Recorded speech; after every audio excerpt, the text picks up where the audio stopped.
Bismillahirrahmanirrahim. In this video, we will discuss ninth chemistry full book paper, and it is first full book paper. There are total 3 full book papers you can have, but it's first one. It is full board pattern paper, 12 MCQs, 4 long and 15 short question. MCQs के लिए आपने वही technique follow करनी है कि आप पहले ऐसे 2 ऑप्शन स्किप कर दें जो कि उस MCQ का आंसर नहीं लगते, रिलेट नहीं करते उसकी स्टेटमेंट के साथ। बाद में आप बाकी के 2 ऑप्शंस में से सेलेक्ट करें कि कौन सा ज़्यादा क्लोजली रिलेटेड है।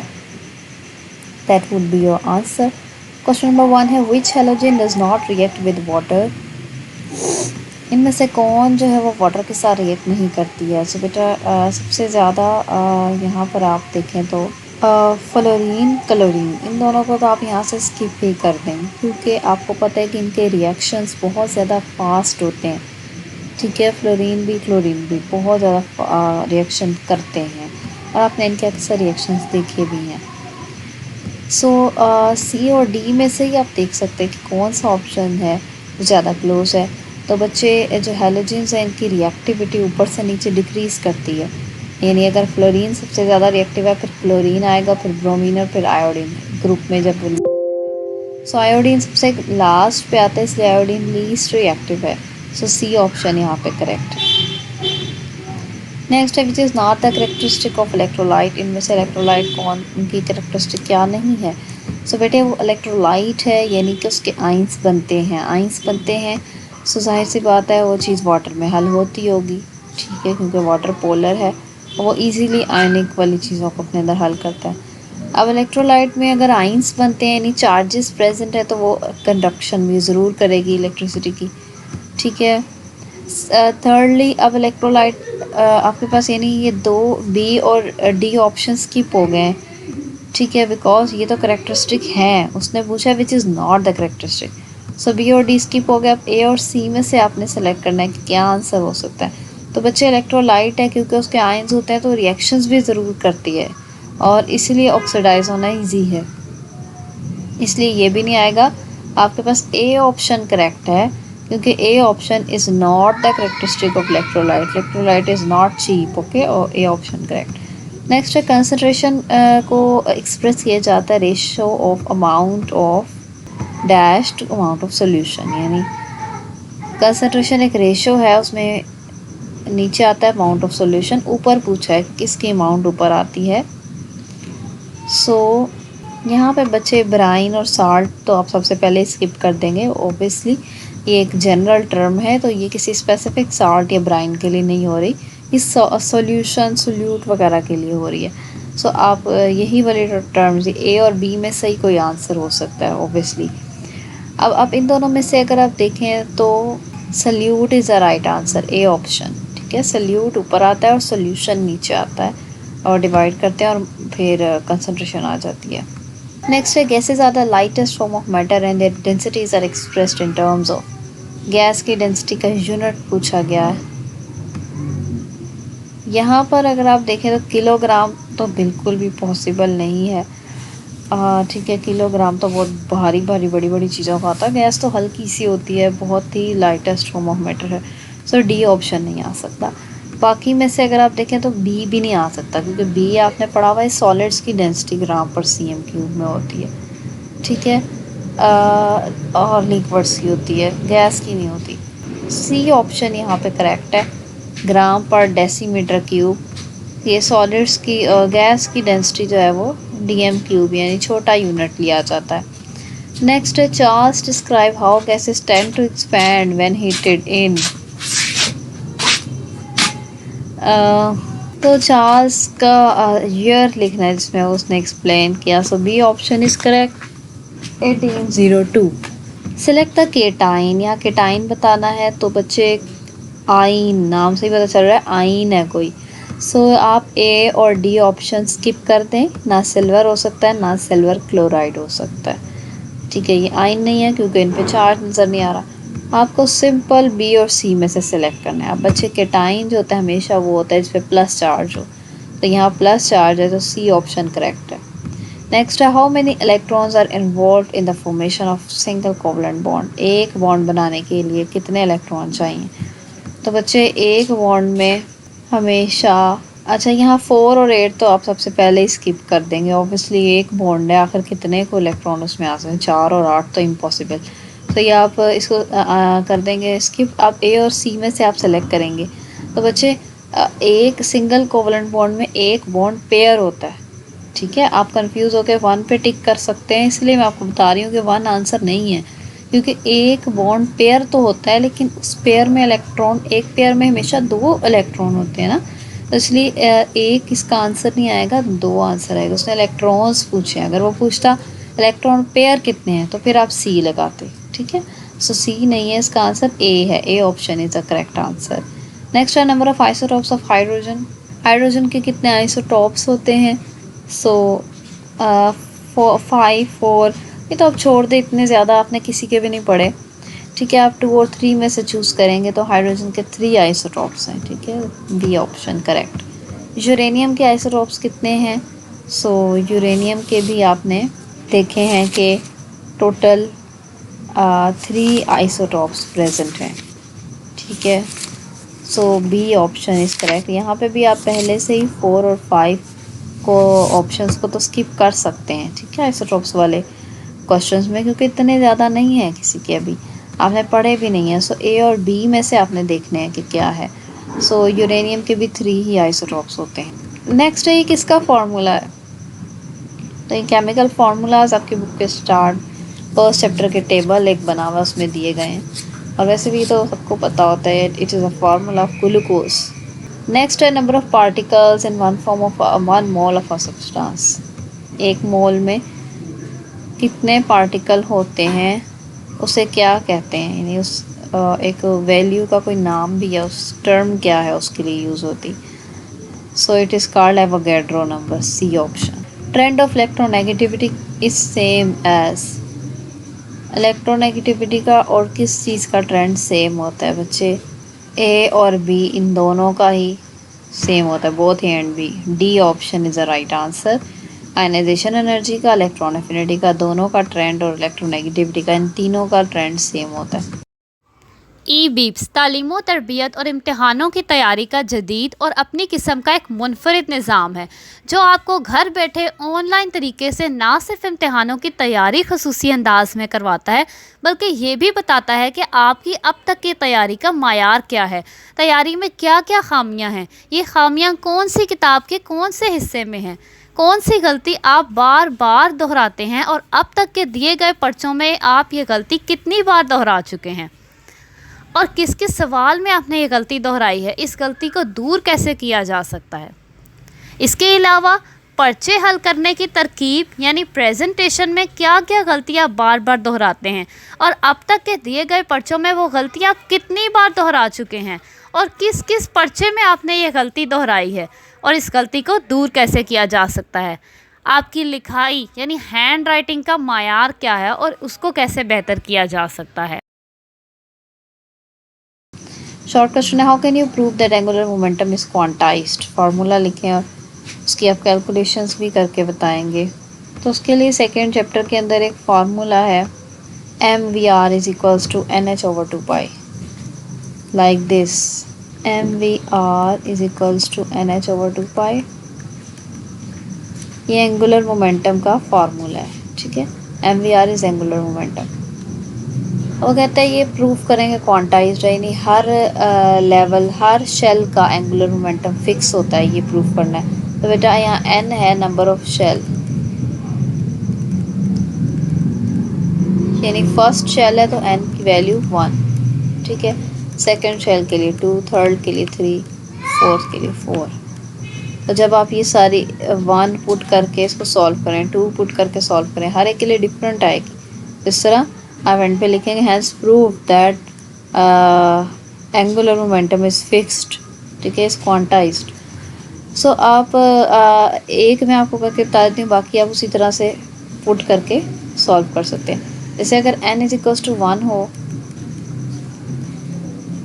h जो है वो है that is called Planck's constant, और उसकी वैल्यू तो फिक्स होती है 6.63, ठीक है, इंटू 10⁻⁻34 जूल सेकेंड। तो वो वैल्यू आपको याद होनी चाहिए प्लैंक्स कांस्टेंट की। डिवाइडेड बाय 2 मल्टीप्लाई बाय 3.14 पाई की वैल्यू है।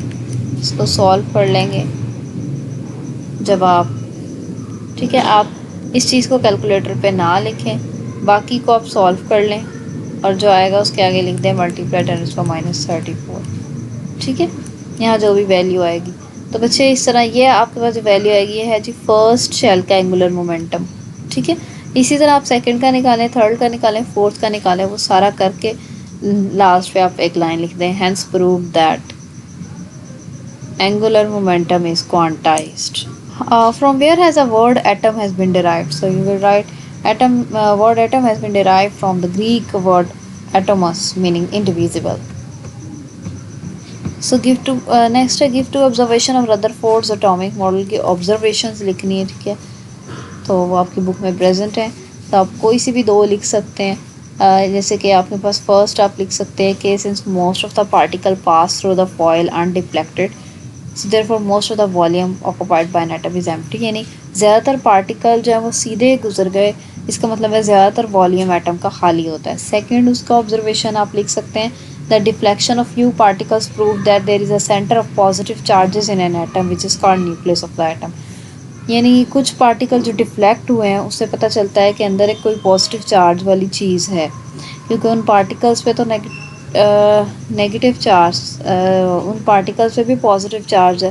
तो अगर वो किसी चीज़ से रिपेल हो रहे हैं दैट मीन्स उस चीज़ पे प्लस चार्ज होगा, तभी सेम ने रिपेल किया एक दूसरे को, सेम चार्ज ने। तो इसलिए वो जो चार्ज है वो पॉजिटिव चार्ज का एक सेंटर एटम के अंदर मौजूद है, जिसको न्यूक्लियस का नाम दिया गया। Next, why and how elements are arranged in third period. So you will write in third period elements are arranged in accordance of increasing atomic number, ठीक है, and they are arranged because all of those elements have same number of shells. Okay, यानी बच्चे इसमें जितने भी elements होते हैं एक पीरियड के अंदर उन सबका शेल नंबर सेम होता है, ठीक है। Next, ionic compound conduct electricity in solution और मोल्टन फॉर्म बाय, ओके। सो इसका आंसर भी आपके पास आयनिक कंपाउंड्स की कैरेक्टरिस्टिक्स में है, चैप्टर नंबर 4, उसके अंदर आयनिक कंपाउंड्स की कैरेक्टरिस्टिक है, वहाँ पर आपके पास लिखा हुआ है, थर्ड पॉइंट है, पूरा वो आ जाएगा, ठीक है। कि आयनिक कंपाउंड के मेल्टिंग और बॉइलिंग, अच्छा इलेक्ट्रिसिटी कंडक्शन वाला है, सेकंड पॉइंट आएगा उसमें, सेकंड पॉइंट में लिखा गया है आपके पास, ठीक है। कि आयनिक कंपाउंड सॉलिड स्टेट में इलेक्ट्रिसिटी नहीं कंडक्ट करते, क्योंकि सॉलिड में पार्टिकल चार्जेस तो हैं लेकिन सारे चार्जेस आपस में जुड़े हुए हैं, बिकॉज इट इज़ सॉलिड, तो उनमें मूव करने की सलाहियत नहीं है। तो जब सोल्यूशन बन जाएगा तो पार्टिकल्स में मूव करने की सलाहियत आ जाएगी, फिर वो मूव करेंगे और फिर वो इलेक्ट्रिसिटी कंडक्ट करेंगे, क्योंकि इलेक्ट्रिसिटी कंडक्ट करने के लिए चार्जेस को मूव करना ज़रूरी है, फ्री होना ज़रूरी है। नेक्स्ट है, what is the difference between bonded and lone pair of electron?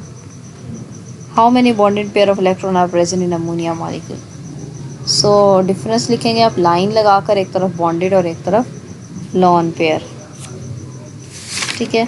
So bonded pair में आप लिखेंगे, बॉन्ड पेयर की डेफिनेशन लिखेंगे, the electrons that pair up to form a chemical bond are called bond pair electrons, और lone pair में आप लिखेंगे the non bonded electron pair available on an atom is called a lone pair, ठीक है।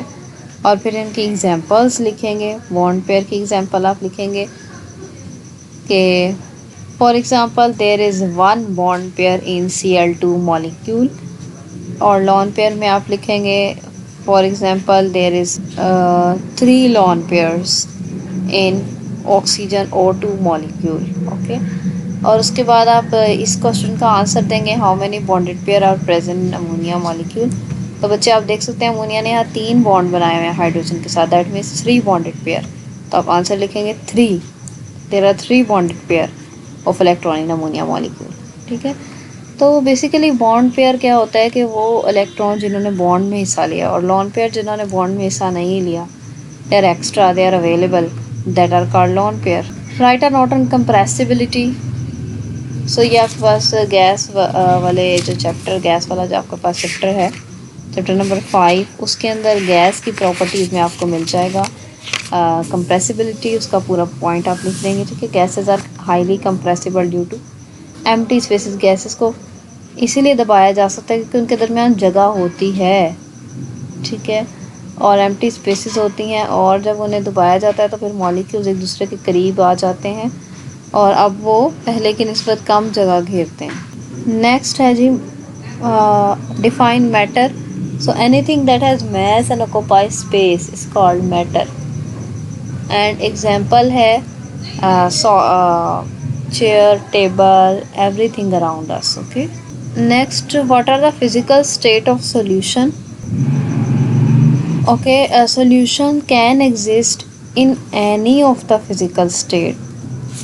Okay, that's why there are 9 types of solution. So ये चीज़ आप इसमें लिखेंगे। नेक्स्ट इसके बारे में भी सोल्यूशन वाला जो मैंने क्वेश्चन पढ़ा है, ये आपके पास लिखा हुआ है बुक के अंदर। सोल्यूशन के चैप्टर के स्टार्ट में एक पेज नंबर 97 पे लिखा गया है कि generally solutions are found in 3 physical state, यानी सॉलिड, लिक्विड, गैस, तीनों में ही सॉल्यूशन एग्जिस्ट करता है depending upon the physical state of the solvent. Example, alloy is a solid solution, sea water is a liquid solution and air is a gaseous solution. Next है define redox reaction. Okay, so ये आपके पास 7 chapter के अंदर आता है redox reactions.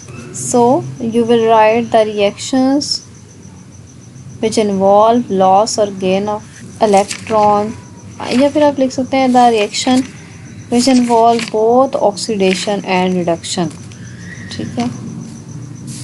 इसके अलावा आपकी बुक में एक और डेफिनेशन भी है, पेज नंबर 119 पे, chemical reaction in which the oxidation state of one or more substances change are called oxidation reduction और redox reaction।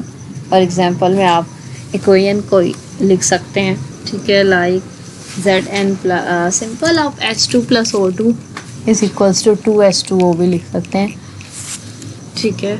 Water formation example. What is oxidation state? So इसकी भी definition और example आ जाएगी। The apparent, it is a apparent charge on an atom of an element in a compound or molecule or ion, ठीक है। यानी कि किसी भी जब कोई एक एटम किसी मॉलिक्यूल के अंदर है या किसी कंपाउंड के अंदर है तो उस वक्त उसके ऊपर जो अपेरेंट चार्ज होता है that is called oxidation state. For example in HCl the oxidation number of hydrogen is +1 and Cl is -1. Okay, next write importance of metals. Okay, so metals जो है आपको पता है कि बहुत सारी इंडस्ट्रीज़ में यूज़ होती हैं। सो ये आपके पास है लास्ट चैप्टर का क्वेश्चन है। So you will write things like aeroplane, trains, building frames, automobile और even different machines and tools are due to different properties of metals. Okay, यानी इन सारी की सारी चीज़ों में मेटल्स यूज़ होती हैं। नेक्स्ट है right uses of magnesium. So magnesium के यूजेस आपके पास बुक में प्रेजेंट है, पेज नंबर 144 में 4 हैं, आप उनमें से कोई से 2 लिख सकते हैं। Magnesium is used in flash light bulbs, in fireworks. Second, it is used in manufacture of light alloys. Next write uses of radiotherapy, isotopes in radiotherapy. So यानी रेडियोथेरेपी मतलब कि कैंसर ट्रीटमेंट में, तो ये आइसोटोप्स की application आएंगी 2nd chapter के अंदर लास्ट में, वहाँ से आपको मिल जाएगा।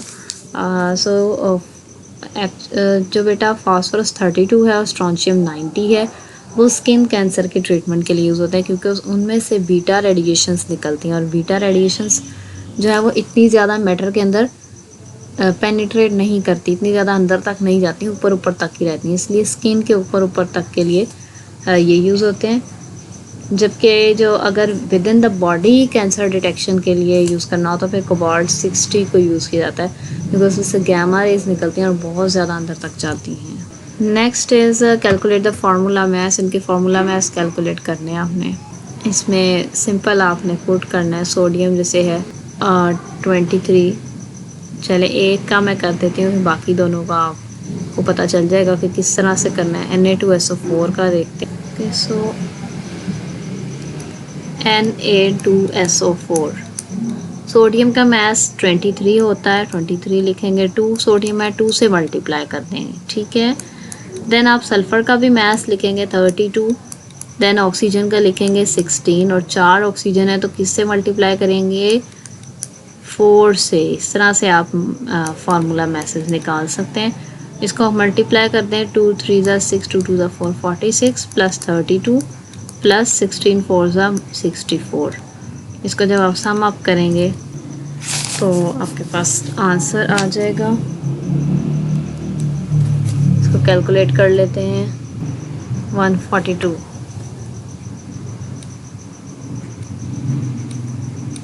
ग्राम पर मोल।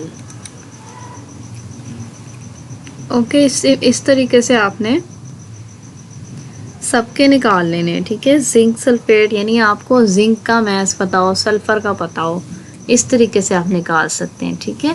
पीरियोडिक टेबल में इन सब के मैसेज लिखे हैं, आप वहाँ से देख सकते हैं, लेकिन आपको याद होने चाहिए, ठीक है। नेक्स्ट है long, define an element and classify the element with example. Elements की डेफिनेशन पहले लिखेंगे, फिर आप उनकी तादाद बताएंगे, फिर उनके अक्रेंस, देन उनकी हर तरह से जो क्लासिफिकेशन है वो बताएंगे। सो यहाँ पर इट्स अ फर्स्ट चैप्टर का क्वेश्चन है।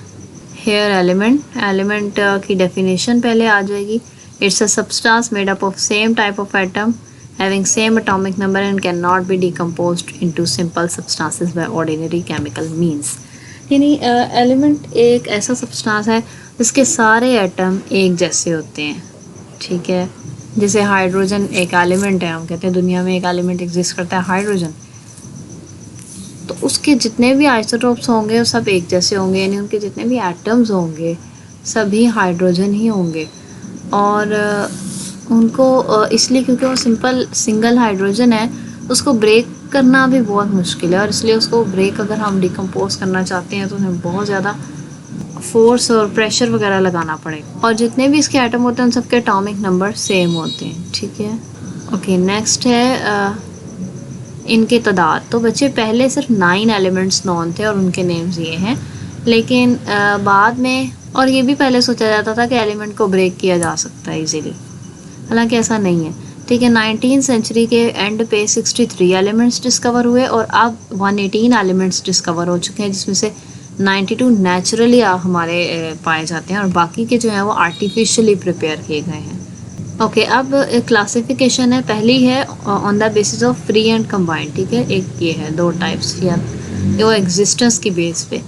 तो कुछ एलिमेंट्स हैं जो फ्री एग्जिस्ट करते हैं, ठीक है, like helium, neon, noble gases जो है वो फ्री होती हैं, लेकिन कुछ कंबाइन, हमेशा कंबाइन फॉर्म में, जैसे NaCl, सोडियम क्लोराइड है, कंबाइन फॉर्म में एग्जिस्ट करते हैं, ठीक है। तो इनकी अर्थ क्रस्ट में और ओशन में, एटमॉस्फेयर में परसेंटेजेस भी लिखेंगे।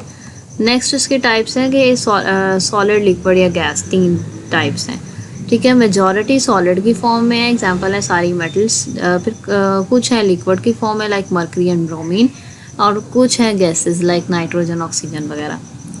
इसके अलावा प्रॉपर्टीज़ की बेस पे इसकी आगे से टाइप्स आती हैं, मेटल, नॉन मेटल या मेटलॉइड्स। मेटलॉइड होता है जो मेटल और नॉन मेटल दोनों की कैरेक्टरिस्टिक्स शो करता है, ठीक है, लेकिन 80% एलिमेंट्स मेटल ही हैं। यहाँ तक ही बस इसका आंसर आएगा, इसके आगे इसकी क्लासिफिकेशन नहीं है, आगे कुछ और टॉपिक्स आ जाते हैं। नेक्स्ट है how elements are arranged in periodic table. So elements third chapter में आपको आएगा ये।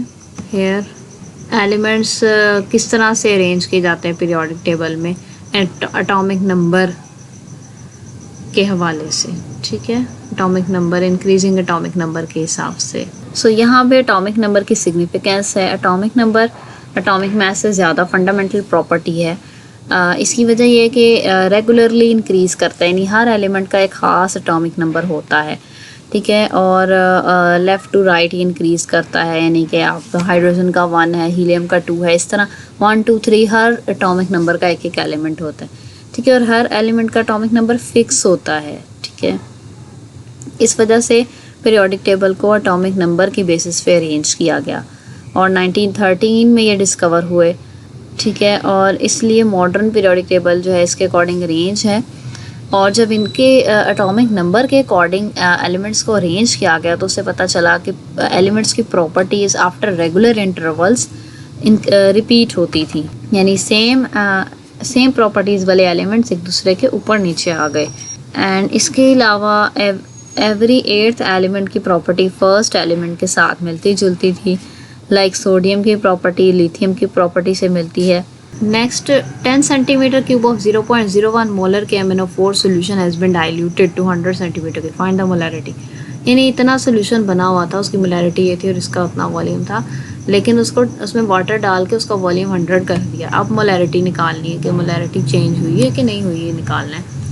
और आपने सारा कुछ इसमें लिखना है, पहले गिवन, रिक्वायर्ड, फिर फार्मूला, फिर सोल्यूशन एंड देन यूनिट। और इसका अगर आप देखें तो आपका एग्जाम्पल का एक न्यूमेरिकल है ये हेयर, ओके। सो ये देखें, आपको यहाँ पे वॉल्यूम दिया गया, you can say this is V1, और ये मोलैरिटी दी गई है तो M1, और ये सेकंड वॉल्यूम है V2 और सेकंड मोलैरिटी M2 पूछी गई है, ठीक है। सिंपल फार्मूला लगाएंगे, M1 V1 is equals to M2 V2, और M2 उसमें से निकालना है तो V2 उस तरफ चला जाएगा तो डिवाइड की फॉर्म में आ जाएगा, और आप वैल्यूज़ पुट कर देंगे, सिंपल, और आंसर आ जाएगा। Next, write the uses of sodium, magnesium and calcium here. Sodium के यूजेस हैं कि सोडियम को न्यूक्लियर रिएक्टर में यूज़ किया जाता है as a coolant. Nuclear reactor होता है बेटा जिसमें न्यूक्लियस के रिएक्शंस होते हैं। यूजुअली नॉर्मली आप जो रिएक्शंस देखते हैं केमिस्ट्री में वो इलेक्ट्रॉन्स के हैं, भाई इलेक्ट्रॉन्स निकाल दिया, इलेक्ट्रॉन गेन कर लिया, वो इलेक्ट्रॉन्स के रिएक्शंस होते हैं, ठीक है। और इलेक्ट्रॉन न्यूक्लियस के बाहर प्रेजेंट होते हैं, लेकिन न्यूक्लियस के अंदर भी तो प्रोटॉन और न्यूट्रॉन है, तो ऐसे भी रिएक्शंस एग्जिस्ट करते हैं जिनमें प्रोटॉन निकल रहा हो, न्यूट्रॉन निकल रहा हो, या प्रोटॉन ऐड हो रहा हो, ठीक है। इस तरह के जो रिएक्शंस होते हैं that are called nuclear reactions. तो वो जिन इंस्ट्रूमेंट्स के अंदर करवाए जाते हैं उन्हें कहते हैं न्यूक्लियर रिएक्टर्स, यानी जो ऑपरेटस होता है दैट इज़ कॉल्ड रिएक्टर, ठीक है। अब न्यूक्लियर रिएक्टर वाले जो रिएक्शन होते हैं वो बहुत ज़्यादा उनमें एनर्जी रिलीज़ होती है, बहुत ज़्यादा हीट अप हो जाते हैं और अनकंट्रोलेबल हीट होती है, इसलिए बच्चे वहाँ पर जो है वो कूलेंट रिक्वायर होता है, ताकि जब बहुत ज़्यादा हीट निकल रही है तो उसको कूल करने के लिए कोई चीज़ डाली जाए, तो वहाँ पे अलॉय यानी दो मेटल्स का मिक्सचर डाला जाता है एज अ कूलेंट। एंड वो कौन कौन सी मेटल हैं, सोडियम एंड पोटेशियम। इसके अलावा सोडियम वेपर लैम्प्स होते हैं, ठीक है। कुछ लैम्प्स हैं जिनमें सोडियम गैसीय स्टेट में डाली जाती है और सोडियम जो है वो वहाँ पे येलो लाइट प्रोड्यूस करने के लिए यूज़ होती है, क्योंकि आपने पढ़ा है सोडियम का फ्लेम कलर भी तो येलो है, ठीक है। तो जो सोडियम है यहाँ पे गैसीय स्टेट में डाली जाती है और येलो कलर प्रोड्यूस करती है। थर्ड है because it is a metal, और metal as a reducing agent हमेशा एक्ट करती है, क्योंकि मेटल भी इलेक्ट्रॉन रिमूव करने की सलाहियत रखती है और रिड्यूसिंग एजेंट भी वही होता है जो इलेक्ट्रॉन रिमूव करे। तो इसलिए कुछ मेटल्स की एक्सट्रैक्शन के लिए लाइक टाइटेनियम को इसके कंपाउंड्स में से टाइटेनियम सेपरेट करने के लिए, टाइटेनियम के कंपाउंड्स में से टाइटेनियम मेटल को सेपरेट करने का एक पूरा लंबा प्रोसेस होता है, इसमें डिफरेंट प्रोसेसेस और रिएक्शंस आते हैं। तो उनके दौरान किसी रिएक्शंस के दौरान रिड्यूसिंग एजेंट रिक्वायर होता है, तो सोडियम को यूज़ किया जाता है एज अ रिड्यूसिंग एजेंट, ठीक है। नेक्स्ट है मैग्नीशियम के यूजेस। मैग्नीशियम फायर वर्क्स में यूज़ होती है, जो भी शबरात वगैरह पर फायरवर्क किए जाते हैं उसमें मैग्नीशियम भी प्रेजेंट होता है। मैग्नीशियम भी एक कलर देता है जो कि वाइट कलर होता है, ठीक है। और फ्लैश लाइट बल्ब्स में यूज़ होता है, ठीक है। इसके अलावा लाइट अलॉयज़ बनाने के लिए, लाइट अलॉयज़ मतलब ऐसे अलॉय क्या है, दो मेटल्स का मिक्सचर। लाइट मीन्स थोड़े हल्के हों, यानी भारी मेटल्स ना हों, तो उनमें ये यूज़ होता है मैग्नीशियम। इसके अलावा एलुमिनियम का एक प्रोसेस है, एलुमिनियम प्रोड्यूस करने का, thermite process, that is called thermite. तो उसमें एलुमिनियम पाउडर को इग्नीट किया जाता है और वहाँ पर मैग्नीशियम रिबन यूज़ होता है, यानी मैग्नीशियम की एक पतली सी तार सी कह लें या रिबन सा कह लें, वो यूज़ होता है, ठीक है। क्योंकि ये बहुत ही ज़्यादा स्ट्राइकिंग फ्लेम देता है, स्ट्राइकिंग फ्लेम, ठीक है। तो वहाँ पर इसको थर्माइट प्रोसेस के अंदर यूज़ किया जाता है। एक्चुअली थर्माइट प्रोसेस में एलुमिनियम ऑक्साइड बनाया जाता है, ठीक है, एलुमिनियम का ऑक्साइड बनाया जाता है, तो एलुमिनियम पाउडर उसमें यूज़ होता है और उसको जलाना रिक्वायर होता है, तो उसको जलाने के लिए फिर मैग्नीशियम यूज़ होता है। नेक्स्ट है जी, मैग्नीशियम को कोरोजन से बचाने के लिए, किसी मेटल को अगर कोरोजन से बचाना चाहते हैं, जैसे आपने पिछले चैप्टर में पढ़ा, तो हम उस मेटल को कैथोड बना देते हैं। लेकिन हम कैसे बचाना चाहते हैं, हम चाहते हैं उस मेटल के ऊपर किसी और मेटल की कवरिंग कर दें, तो वो कोई और जो मेटल होती है उसको हम एनोड बनाते हैं, तो फिर वो उसके ऊपर कवर हो जाती है। तो एनोड बनाने के लिए यानी कि जो मेटल्स चाहिए होते हैं उनमें मैग्नीशियम को भी बाज़ दफ़ा यूज़ किया जाता है, ठीक है। जैसे लोहे को कोरोजन से बचाने के लिए, किसी और मेटल को जंग लगने से बचाने के लिए मैग्नीशियम को भी यूज़ किया जाता है। नेक्स्ट है कैल्शियम के यूजेस। तो कैल्शियम जो है वो पेट्रोलियम के प्रोडक्ट्स होते हैं, उनके अंदर कुछ इम्प्योरिटीज़ पाई जाती हैं, लाइक ऑक्सीजन, सल्फ़र, बाज़ सॉल्ट्स होते हैं, नाइट्रोजन होता है और बाज़ कुछ मेटल्स भी होती हैं, उन्हें निकालना रिक्वायर होता है, वरना वो जो प्रोडक्ट्स हैं वो फिर आगे प्रॉब्लम करते हैं। तो इसलिए इनमें से सल्फ़र को निकालने के लिए कैल्शियम को यूज़ किया जाता है, ठीक है। उसके बाद कुछ मेटल्स हैं, क्रोमियम, यूरेनियम और ज़िरकोनियम। इन तीनों मेटल्स को प्रिपेयर करने के लिए एज अ रिड्यूसिंग एजेंट भी कैल्शियम को यूज़ किया जाता है। रिड्यूसिंग एजेंट का क्या मतलब है, जो अगेन इलेक्ट्रॉन रिमूव करने के लिए यूज़ होता है। जैसे यहाँ पर सोडियम को भी रिड्यूसिंग एजेंट के तौर पे यूज़ किया जा रहा था, क्योंकि वो भी मेटल है। इसी तरह कैल्शियम भी तो एक मेटल है, तो उसको भी as a reducing agent use किया जाता है।